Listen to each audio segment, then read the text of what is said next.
Your landing page copy can write itself and convert, so you can acquire more customers and make more sales. But I'm not actually talking about AI or some other fancy copywriting tool here, because in the next few minutes, what I want to walk you through is how to write landing pages copy that converts through a methodology that we've been using for over a decade here at SplitBase. I'm the founder of SplitBase, and we're one of the leading CRO and landing page agencies for 8- and 9-figure direct-to-consumer e-commerce brands. We've grown many brands, and this is the exact methodology we use to write landing pages. Because at the end of the day, if you want to reduce your customer acquisition costs and increase conversions with a landing page that actually sells, this is how you do it. Now, before we get into the actual methodology, we need to look at how people usually write landing pages. It's pretty simple. Usually people look at inspiration, they look at landing page templates, and then they just kind of brainstorm their own copy. They look at what competitors wrote, they look at what they feel the brand should be communicating, and then maybe they're going to use ChatGPT or just going to write some copy, and ultimately we're going to end up with a landing page. Could be good, could be bad, but that approach is pretty similar to hoping you win the lottery. There's really no strategy in it, and what's going to happen at the end of the day is a few things. One, usually landing pages that are written by looking at competitors and based on templates are going to feel disconnected, right? You're going to have a bunch of different sections that you've probably learned should be on a landing page, but you won't feel like there's an actual connecting thread between those sections. So it's going to be a couple sections, you're going to be addressing various things, but they're going to be like disjointed, and they won't really have a conductive story, which unfortunately won't make your landing page convert as well as it should.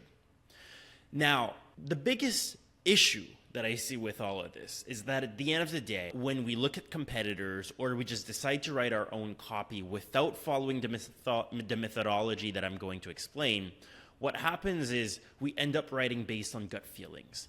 We write based on what we know about our product and our brand and what we think should be communicated. But what we think, what we know, and how we talk about our product or our brand might be very different than how the customers talk about it or want to hear about it, right?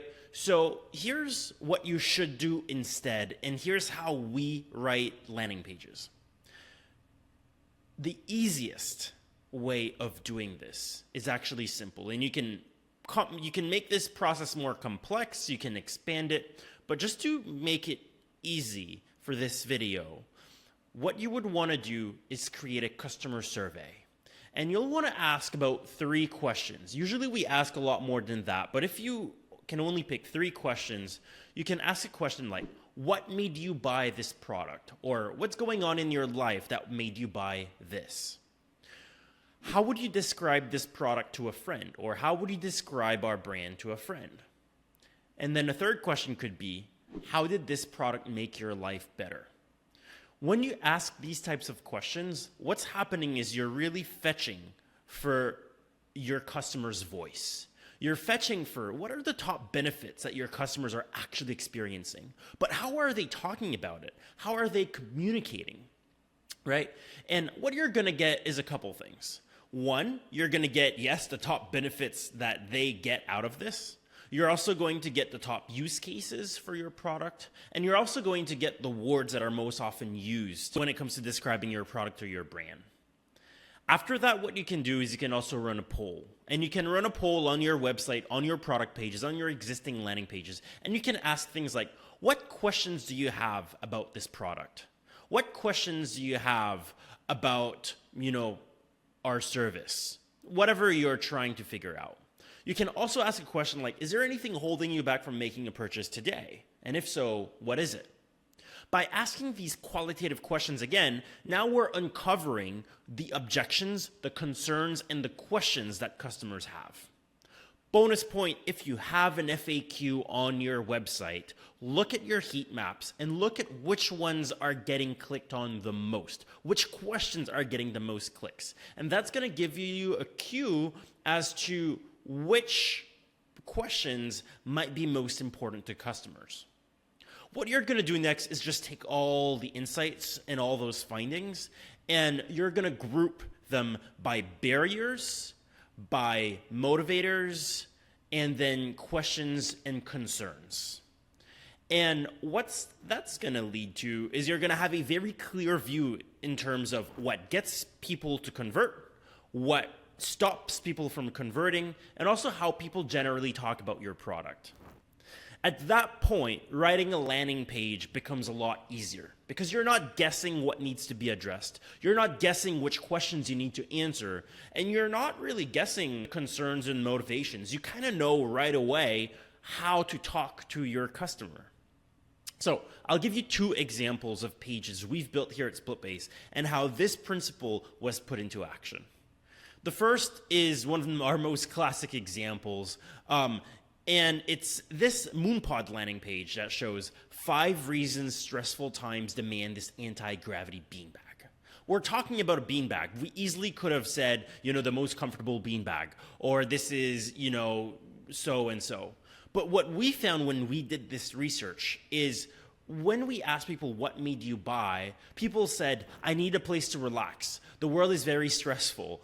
I'm very stressed. My job is very demanding. I need a place to just calm down so I can meditate or just relax. So we decided to take that approach because a lot of the customer responses were around anxiety and stress and, people wanting a different spot to relax. So instead of just looking at the feature of the bag being comfortable, we looked at the emotional benefit that people were getting or wanted to get through this beanbag, and we used that angle. Now, if you look then at the rest of the landing page, Moonpod is the perfect place to unwind, relax, or banish stress. This zero-gravity beanbag chair is made for the busy, the stressed, and the overwhelmed. We actually asked the question, what can you tell us about yourself? And a lot of people who were buying said that they were busy, stressed, and overwhelmed. Some people said they were parents. Some people said they were busy professionals. So we wanted to address them through our copy, and that's exactly what we did here. Now, when it comes to writing the 5 reasons, right, listicles are super, super popular these days, but what happens is not all of them work because people guess what those 5 points should be.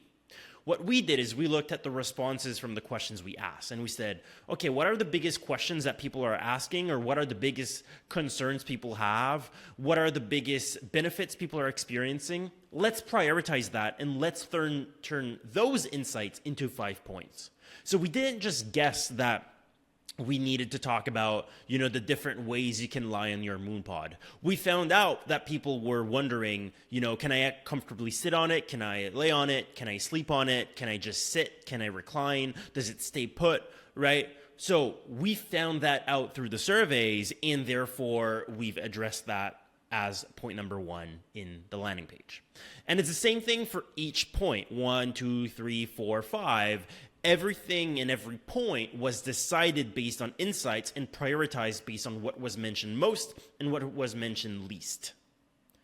And that landing page became one of the most successful landing page for Moonpod for paid, cold, top of funnel, Facebook or Meta acquisition. Now, another example is something like a headline like Hyperice here. Don't put up with muscle aches, put them out. Now, this is a brand that has a lot more requirements in terms of brand. We're veering more into the Apple side of things. We can't go as straight up in conversion copy. But don't put up with muscle aches, put them out, right? It really targeted the number one thing that people wanted to get, which is just put out muscle aches. And this was the focus of this product and the focus of this landing page. Now, the rest of the content of the landing page, it followed the same structure. We ran the survey, we ran the poll, we understood what people wanted to know, and then we wrote the copy according to the insights. Once you take that customer copy and you utilize that to write the landing page copy, you don't really need to figure out the structure anymore. You don't need to guess the structure of your page anymore. What happens is your customers tell you what's most important to them, and then you just build a landing page that is fitting with what you've discovered. If you follow this process, I promise that you will get to a winning landing page sooner than if you just guess your copy or copy competitors. That's it for today's video. Hope that was helpful, and I wish you lots of success with your landing pages. I'm Raphael, and if you want more of this, make sure to like and subscribe.